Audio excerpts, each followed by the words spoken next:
Nag-on na po tayo sa meron po tayo.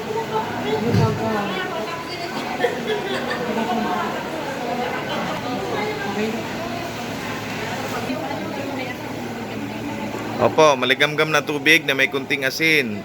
Pagising sa umaga, hindi pa kayo nagkakape.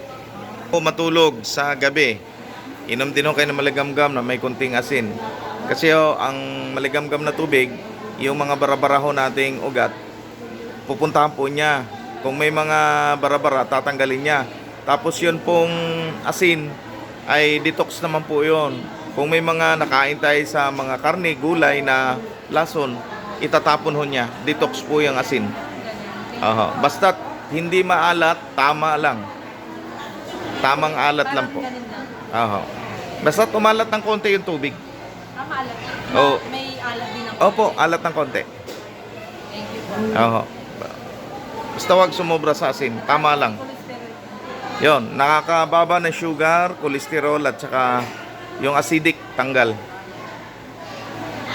Ako po dati 30 na ang dugo ko, ngayon ay naging 5.0. Normal.